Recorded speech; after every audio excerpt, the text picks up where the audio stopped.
نحمده ونصلي على رسوله الكريم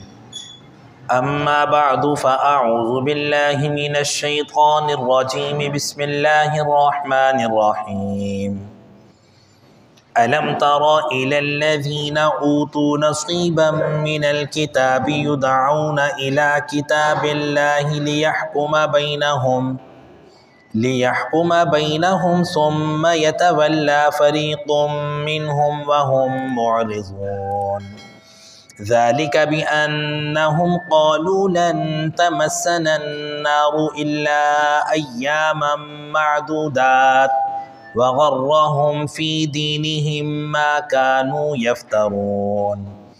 فكيف إذا جمعناهم ليوم لا ريب فيه ووفيت كل نفس ما كسبت وهم لا يظلمون صدق اللہ العظیم۔ الم تر، کیا آپ نے نہیں دیکھا، الی الذین، ان لوگوں کی طرف، اوتو نصیبم، جنہیں دیا گیا حصہ، من الکتابی، اللہ تعالیٰ کی کتاب سے، یدعون، ان کو بلایا جاتا ہے، الی کتاب اللہ، اللہ تعالیٰ کی کتاب کی طرف، لیحکم بینہم، تاکہ فیصلہ کریں ان کے درمیان اس کتاب کی روشنی میں، ثم یتولی، پھر منہ پھیرتا ہے، فریق منہم، ان میں سے ایک فریق، وہم معرضون، اور وہ اعراض کرنے والے ہیں، ذالک بانہم، یہ اس لیے انہوں نے کیا، قالو، وہ کہتے ہیں، لن تمسنا النار، ہمیں ہرگز جہنم کی آگ نہیں چھوئے گی، الا ایاما معدودات، مگر چند دن گنے ہوئے، وغرہم،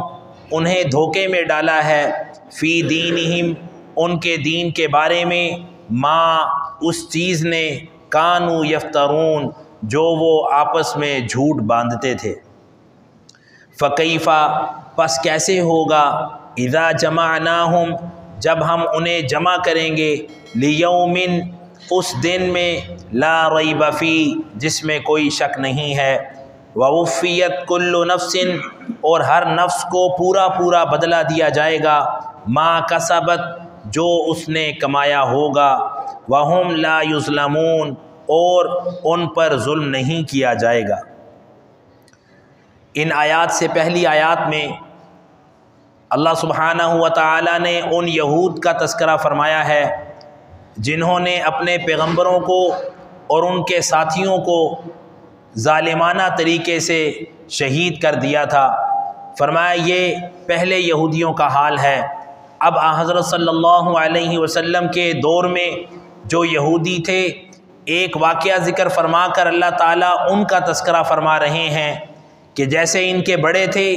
یہ پیچھے آنے والے بھی انہی کی طرح ہیں، یعنی جیسے وہ ان کے بڑے یہودی اللہ کے احکامات کو توڑتے تھے اور ان پر عمل کرنے میں ٹال مٹول کرتے تھے، یہ بعد میں آنے والے یہودی بھی یہ انہی کے پیروکار ہیں اور انہی کے نقش قدم پر چلنے والے ہیں، یہ بھی اللہ کے احکامات میں ٹال مٹول کرتے ہیں اور ان کو توڑنے کی کوشش کرتے ہیں۔ واقعہ کچھ اس طرح ہے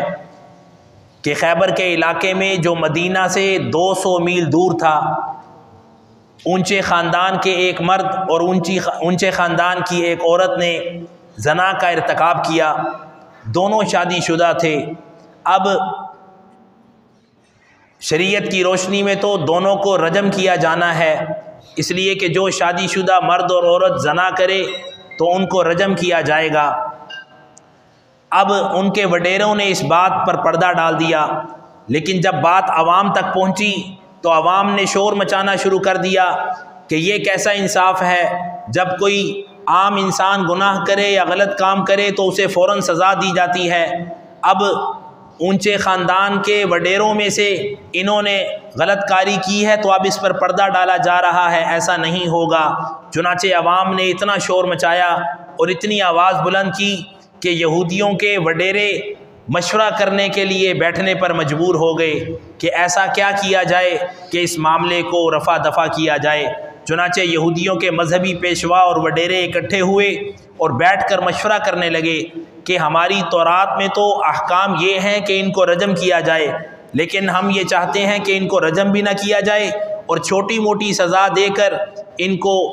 بچا لیا جائے اور عوام کا منہ بھی بند کر دیا جائے۔ چنانچہ جب وہ مشورہ کرنے بیٹھے تو کہنے لگے ہم آپس میں بیٹھے ہیں، یہ بات تو سچ ہے کہ حضرت صلی اللہ علیہ وسلم سچے نبی ہیں اور یہ ہم مانتے بھی ہیں اور جانتے بھی ہیں، لیکن اپنے لوگوں کے سامنے اس لیے اقرار نہیں کرتے کہ کہیں وہ ان کا کلمہ نہ پڑھ لیں، لیکن اس بات کو بھی ہم جانتے ہیں کہ حضرت صلی اللہ علیہ وسلم کی شریعت ہماری شریعت سے نرم ہے، اس لیے ایسا کرتے ہیں کہ ان کی خدمت میں حاضر ہو کر اس مقدمے کا فیصلہ کروا لیتے ہیں۔ ہاں اگر انہوں نے ہمارے مقدمے کا فیصلہ نرمی کے ساتھ کیا تو ان کے فیصلے کو مان لیں گے، اور اگر یہی فیصلہ کیا رجم والا تو پھر اس معاملے کو نہیں مانیں گے۔ چنانچہ یہودیوں کے مذہبی پیشوا اور وڈیرے مدینہ طیبہ آئے اور آ کر ان کے کچھ لوگ منافقین کے ہاں ٹھہرے اور کچھ اکٹھے ہو کر حضرت صلی اللہ علیہ وسلم کی خدمت اقدس میں حاضر ہوئے اور آ کر عرض کرنے لگے کہ ہم آپ کی خدمت میں حاضر ہوئے ہیں ایک مقدمے کا فیصلہ کروانے کے لیے، آپ ہمیں کوئی وقت دے دیجئے کہ ہم آپ کی خدمت میں حاضر ہو جائیں اور اپنے مقدمے کا فیصلہ کروا لیں۔ حضرت صلی اللہ علیہ وسلم نے فرمایا کل فلاں وقت میں آ جانا، مثلاً کل صبح 10 بجے آ جانا، تو تمہارے مقدمے کا فیصلہ بھی کر دیا جائے گا اور تمہارا مقدمہ بھی سن لیا جائے گا کہ کیا مقدمہ ہے۔ جب وہ یہ پیغام لے کر گئے تو منافقین کہنے لگے یہ بات ذہن میں رکھنا، اگر وہ نرم فیصلہ کریں تو لے لینا، اور اگر وہی رجم والا سخت فیصلہ کریں تو کبھی بھی نہ تسلیم کرنا۔ چنانچہ ان کے مذہبی پیشواؤں میں سب سے بڑا جو عالم تھا جس کا نام عبداللہ بن سوریہ تھا، وہ ایک آنکھ سے کانا تھا لیکن تورات اور دوسری کتابوں پر بڑا مہارت رکھتا تھا۔ چنانچہ جب صبح ہوئی اور وہ سب اکٹھے ہو کر حضرت صلی اللہ علیہ وسلم کی خدمت میں حاضر ہوئے اور آ کر عرض کرنے لگے کہ آپ ہمارے اس مقدمے کا فیصلہ فرما دیجئے، حضرت صلی اللہ علیہ وسلم نے فرمایا پہلے اپنا مقدمہ تو سناؤ کہ مسئلہ کیا ہے۔ وہ کہنے لگے ہمارے ایک مرد اور ایک عورت نے جو شادی شدہ ہیں زنا کا ارتکاب کیا ہے، آپ اس کی سزا بتا دیجئے کہ کیا ہے۔ حضرت صلی اللہ علیہ وسلم فرمانے لگے کہ تمہاری جو شریعتی کتاب ہے تورات، اس میں اس بارے میں کیا حکم ہے؟ تو وہ کہنے لگے کہ اس میں کوئی واضح حکم نہیں ہے اس بارے میں، اس کو اس لیے چھوڑیں، آپ اپنی کتاب اور اپنی شریعت کی روشنی میں فیصلہ سنا دیں۔ حضرت صلی اللہ علیہ وسلم نے فرمایا ایسا کیسے ممکن ہے کہ اللہ کی اتاری ہوئی کتاب ہو اور اس میں احکام مکمل طور پر نہ ہوں؟ تم ایسا کرو اپنی کتاب لے آؤ۔ چنانچہ جب کتاب لائے تورات تو آپ صلی اللہ علیہ وسلم نے فرمایا جہاں یہ حکم لکھا ہے اسے پڑھو۔ تو عبداللہ بن سوریہ جو بڑا عالم تھا وہ پڑھنے لگا، پڑھتے پڑھتے جب اس حکم پر پہنچا جو ان کے فیصلے کے خلاف تھا، جو وہ چاہتے تھے کہ ان کی مرضی کے مطابق ہو جائے لیکن وہ اس مرضی کے خلاف تھا، وہ جب اس موقع پر پہنچا تو اس نے وہ عبارت ہی چھوڑ دی، کھا گیا وہ عبارت جس میں وہ حکم لکھا تھا۔ مثلاً اگر کوئی شخص پڑھے الحمدللہ رب العالمین الرحمن الرحیم اور اس کے بعد کہے اہدنا الصراط المستقیم، درمیان سے مالک یوم الدین ایاک نعبد و ایاک نستعین چھوڑ دے، اسی طرح اس نے پیچھے سے پڑھتے ہوئے آیا اور جب اصل حکم آیا تو اس کو کھا گیا، اس کو نہیں پڑھا۔ اس مجمع میں چونکہ ہر طرح کے لوگ موجود تھے اور یہ بات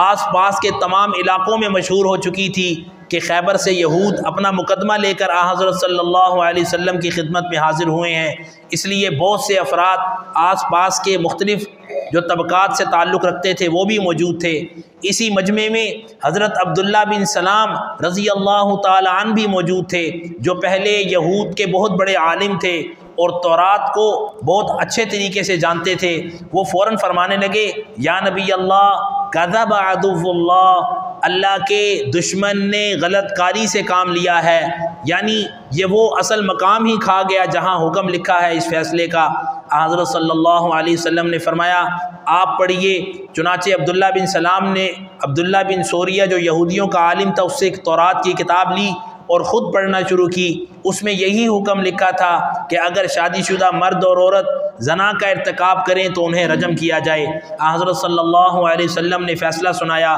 کہ ان دونوں کو رجم کیا جائے، چنانچہ سب کے سامنے ان کو رجم کیا گیا۔ اب انہوں نے جب اپنی شریعتی کتاب کو نہیں اہمیت دی تو اب ذلیل و رسوا بھی ہوئے اور ان دونوں افراد کو رجم بھی کیا گیا۔ چنانچہ حضرت صلی اللہ علیہ وسلم فرمانے لگے جب تمہاری شریعت میں اس کے احکام موجود ہیں تو تم اسی کی روشنی میں فیصلہ کر لیتے، اور میں نے تم سے پہلے کہا بھی تھا لیکن تم نے ٹال مٹول سے کام لیا۔ اب دیکھ لو تمہاری کتاب ہی کی روشنی میں وہی فیصلہ ہوا جو ہماری شریعت میں ہے کہ ہماری شریعت میں بھی اگر شادی شدہ مرد اور عورت زنا کریں گے تو انہیں رجم کیا جائے گا، لیکن تم نے ٹال مٹول سے کام لیا اور احکام کو ماننے سے انکار کیا۔ اس سلسلے میں یہ پھر آیت نازل ہوئی، فرمایا الم تارا، اے میرے محبوب کہ آپ نے دیکھا نہیں، الی الذین، ان لوگوں کی طرف، اوتو نصیبا، جنہیں حصہ دیا گیا، من الکتابی، کتاب میں سے، یعنی انہیں تورات میں سے احکامات دیے گئے تھے، تورات جیسی عظیم کتاب دی گئی تھی لیکن انہوں نے اس میں سے احکام کو نہیں مانا۔ یدعون، حالانکہ بلایا جاتا ہے، الی کتاب اللہ، اللہ تعالیٰ کی کتاب کی طرف، یعنی انہیں اس بات میں تاکید کی جاتی ہے کہ جب بھی کوئی معاملہ ہو تو اپنی کتاب کی طرف رجوع کرو کہ اس میں اس کا کیا حکم ہے۔ لیحکم بینہم، تاکہ اس کتاب کی روشنی میں وہ آپس میں فیصلہ کر سکیں۔ ثم یتولا، پھر منہ پھیرتا ہے، فریق منہم، ان میں سے ایک فریق، وہم معرضون، اور وہ اعراض کرنے والے ہیں۔ آپ نے دیکھا کہ انہوں نے اپنی شریعت سے روگردانی کی، اعراض کیا، تو حضرت صلی اللہ علیہ وسلم کی خدمت میں بھی ذلیل و رسوا ہوئے، مجمع کے سامنے بھی انہیں شرمندگی کا سامنا کرنا پڑا، اور جس سزا سے وہ اپنے افراد کو بچانا چاہتے تھے اس سزا کو بھی انہیں بھگتنا پڑا۔ جب یہ لوگ سزا بھگت کر فیصلہ سن کر واپس آئے تو چونکہ ہر طبقے میں ایسے افراد موجود ہوتے ہیں جو طنز کرتے ہیں، مذاق کرتے ہیں، لوگوں کے اوپر واویلا کرتے ہیں، تو جب یہ واپس آئے تو ان کے اپنے طبقے کے لوگ ان کا مذاق اڑانے لگے کہ اس سے تو بہتر تھا کہ اپنی شریعت پہ عمل کر لیتے، اسی کی روشنی میں فیصلہ کر لیتے۔ وہاں ذلیل و رسوا بھی ہوئے، شرمندگی بھی اٹھانی پڑی، اور اپنے بندوں کو رجم بھی کروا کر آ گئے۔ کہنے لگے تھے تو وہ یہودی ہی کہ یہود جب کسی بات میں پھنس جاتا ہے تو حیل و حجت سے باز نہیں آتا۔ کہنے لگے کوئی بات نہیں، اگر ہمیں سزا ملی بھی تو ہم جہنم میں اگر گئے بھی تو صرف 7 دن جائیں گے یا 40 دن۔ یہ نظریہ انہوں نے اس لیے قائم کیا کہ ان کے نظریے کے مطابق دنیا 7000 سال کی ہے، تو کہنے لگے اگر ہر 1000 سال کے بدلے بھی ہمیں جہنم میں جانا پڑا تو 1 دن جائیں گے، اور 7000 سال کے بدلے 7 دن جہنم میں سزا بھگتیں گے، اور اگر 40 دن کا سلسلہ ہوا تو تب بھی ہمیں 40 دن سزا بھگتنی پڑے گی۔ اب یہ 40 دن کا نظریہ انہوں نے کہاں سے اپنایا؟ آپ نے سنا ہوگا جب موسیٰ علیہ السلام کوہ طور پر گئے تو پیچھے یہودیوں نے جو پیچھے تھے انہوں نے بچڑا بنا لیا تھا اور 40 دن تک اس کی پوجا کرتے رہے، تو کہا کہ کیونکہ ہمارے بڑوں نے 40 دن بچڑے کی عبادت کی تھی تو ان کی سزا کے طور پر ہمیں اگر جانا بھی پڑا تو 40 دن ہی جائیں گے۔ اب سوچنے کی بات یہ ہے، یہ جو کہہ رہے ہیں کہ 40 دن جو ہمارے بڑوں نے بچھڑے کی پوجا کی تھی اور اللہ کی نافرمانی کی تھی تو ہم 40 دن جہنم میں چلے جائیں گے۔ فرمایا یہ کیسے ممکن ہے کہ 40 دن عبادت تو بچھڑے کی انہوں نے کی، گناہ تو پہلے والوں نے کیا، اور سزا تم بھگتو گے؟ یہ تو عیسائیوں کا نظریہ ہے۔ وہ یہ کہتے ہیں کہ عیسیٰ علیہ السلام کو جو سولی پر لٹکایا گیا تو انہوں نے تمام عیسائیوں کے گناہوں کی تلافی کر لی اور ازالہ کر دیا، اور وہ کفارہ ہو گیا تمام عیسائیوں کے گناہوں کا۔ فرمایا حیرانگی کی بات ہے کہ تم گناہ کرو 2000 سال بعد، اور 2000 سال پہلے عیسیٰ علیہ السلام کو تمہارے گناہوں کی پاداش میں سولی پر لٹکا دیا گیا۔ یہ کیسا نظریہ کرتے ہو، اپناتے ہو؟ فرمایا اللہ تعالیٰ نے اس نظریے کی قرآن میں تردید فرمائی ہے۔ فرمایا وَلَا تَزِرُ وَازِرَةٌ وِزْرَ أُخْرَىٰ، کوئی کسی کا بوجھ نہیں اٹھائے گا، ہر شخص اپنے گناہوں کی سزا خود ہی بھگتے گا۔ فرمایا یہ تو اس صورت میں ہے کہ اس نے جو گناہ کیا اسی کی سزا وہ بھگتے گا، لیکن بعض بد نصیب ایسے بھی ہیں کہ ان کے کندھوں پر دوسروں کے گناہوں کا بوجھ ہوگا۔ کیا مطلب؟ کہ وہ ایسا گناہ کریں گے جو گناہ جاریہ ہوگا۔ کیا مطلب؟ کہ انہوں نے گناہ کیا، اس کا سزا تو انہیں ملے گی، لیکن ایسا گناہ کیا کہ اس سے دوسرے بھی گناہ گار ہو رہے ہیں۔ جو لوگ ان کی وجہ سے گناہ کریں گے ان کے گناہوں کا بوجھ بھی ان پر ہوگا۔ چنانچہ قرآن کریم میں اللہ تعالیٰ فرماتے ہیں وَلَا يَحْمِلُنَّ أَثْقَالَهُمْ وَأَثْقَالًا مَعَ أَثْقَالِهِمْ، بعض بد نصیب ایسے بھی ہوں گے کہ ان کے کندھوں پر اپنے گناہوں کا بوجھ تو ہوگا ہی، لیکن دوسروں کے گناہوں کا بوجھ بھی ہوگا۔ کیا مطلب؟ کہ وہ دنیا میں ایسے کام کریں گے کہ ان کے اس کام میں گناہ کا عنصر ہوگا، اور وہ گناہ والا کام ہوگا، اور وہ کام ایسا ہوگا کہ دوسرے بھی اس سے گناہ کر رہے ہوں گے، تو ان کے گناہوں کا بوجھ بھی ان کے کندھوں پر ہوگا۔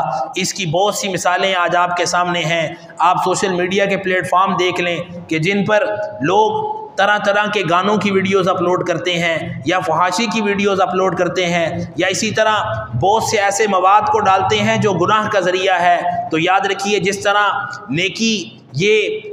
صدقہ جاریہ کا ذریعہ ہے، اسی طرح گناہ کا ایسا عمل جو لوگوں کے لیے بھی گناہ کا باعث ہو وہ گناہ جاریہ ہے۔ آپ دیکھ لیں کہ جب کسی نے کوئی گانا اپلوڈ کیا تو خود تو گناہ گار ہے ہی، لیکن اب جس کو وہ گانا پہنچے گا اور جو اس گانے کو دیکھے گا اور گناہ گار ہوگا، تو دیکھنے کا گناہ تو اس کو ملے گا ہی ملے گا، دکھانے کا گناہ اس کے سر پڑتا رہے گا، اور قیامت کے دن ایسے بد نصیبوں پر دوسروں کے گناہوں کا بوجھ بھی ہوگا۔ اللہ تعالی ہم سب کو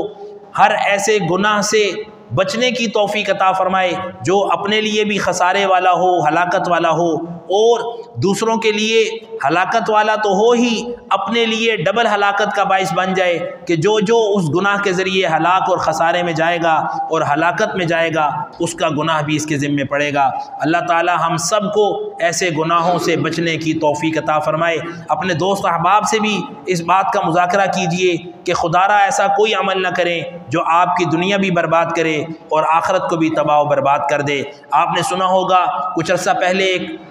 نوعمر ٹک ٹاکر وہ کار ایکسیڈنٹ میں مارا گیا۔ اس کی والدہ نے خواب میں دیکھا کہ وہ بڑی اذیت میں ہے، پھر اس نے آ کر دست بدستہ ہو کر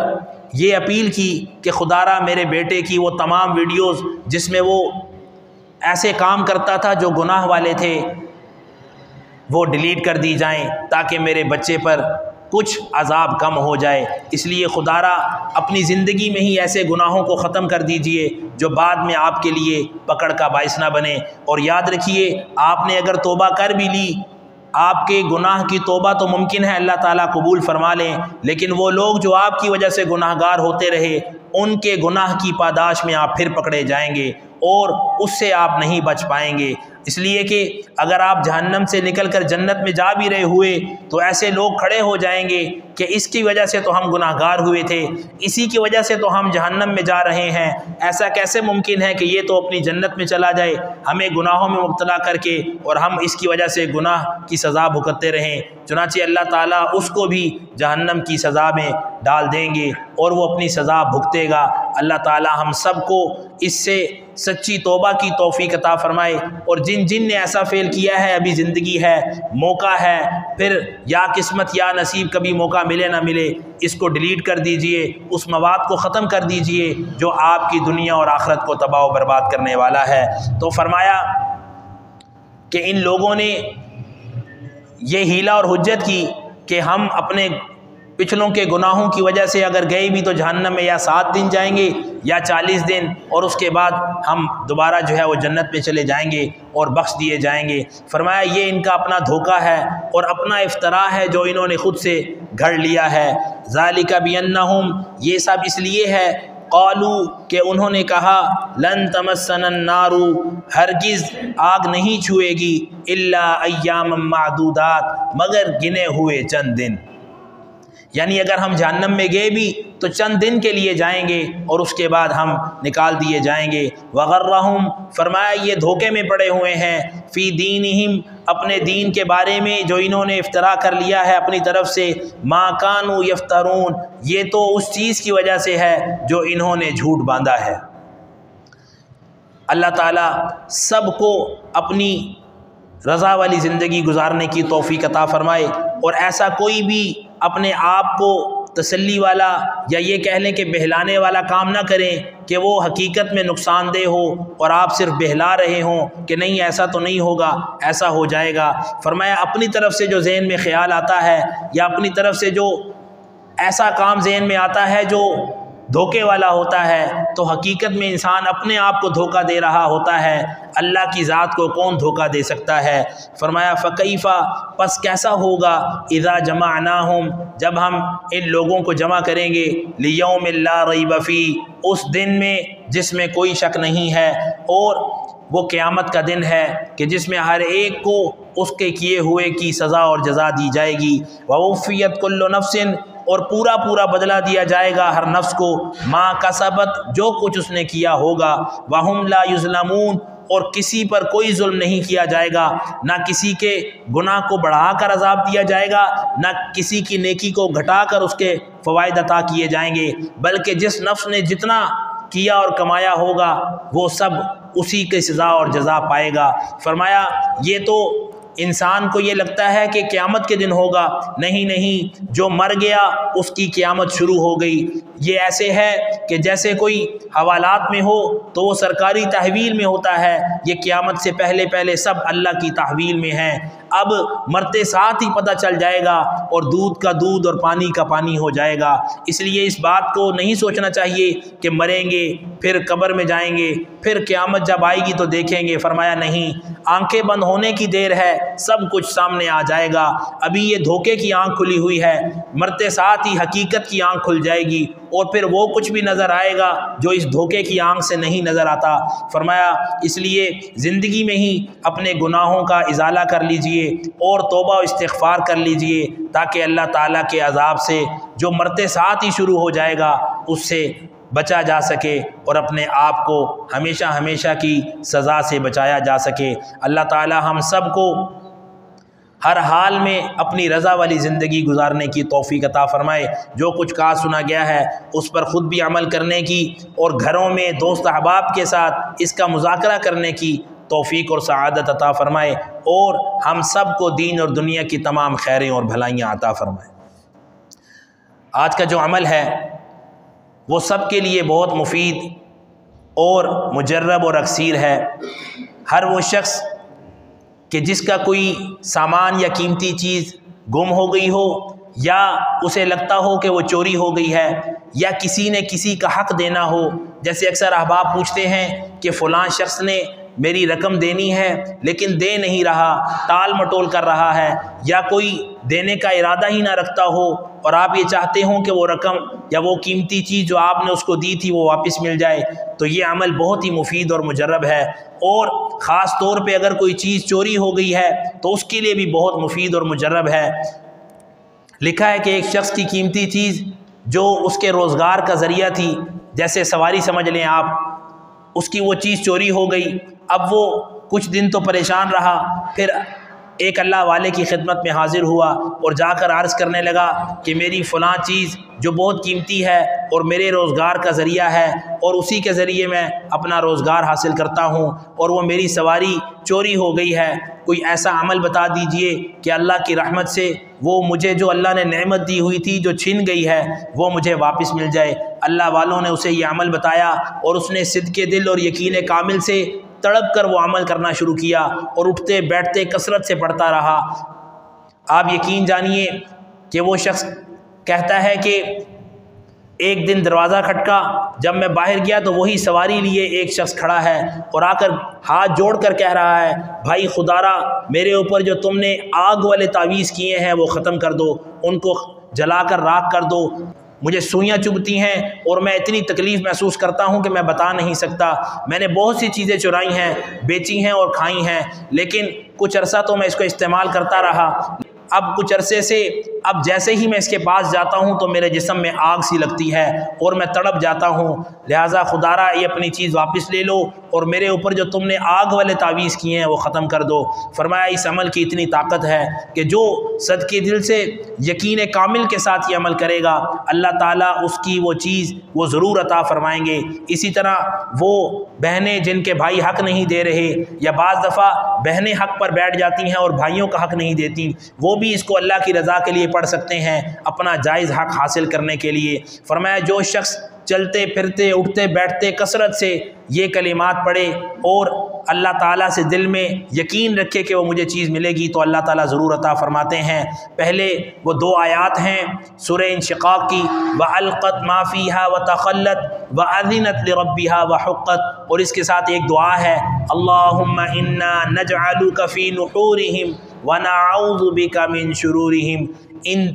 دونوں اعمال کو ایک ساتھ اٹھتے بیٹھتے چلتے پھرتے کثرت سے پڑھیں یقین کامل کے ساتھ، جس مقصد کے لیے پڑھیں گے وہ چیز آپ کو ضرور اللہ تعالیٰ لوٹا دیں گے اور وہ چیز آپ کو ضرور عطا فرما دیں گے۔ اللہ تعالیٰ ہم سب کو ہر کام میں اپنی طرف متوجہ ہونے کی توفیق عطا فرمائے۔ کوئی بھی دکھ تکلیف آزمائش پریشانی آ جائے تو فوراً اللہ کی طرف متوجہ ہوں اور اللہ تعالیٰ سے اس دکھ تکلیف آزمائش کو دور کروانے کی درخواست کریں۔ انشاءاللہ آپ عزت آبرو سے اس کام کو پا لیں گے اور اپنے مقصد کو حاصل کر لیں گے۔ اللہ تعالیٰ ہم سب کو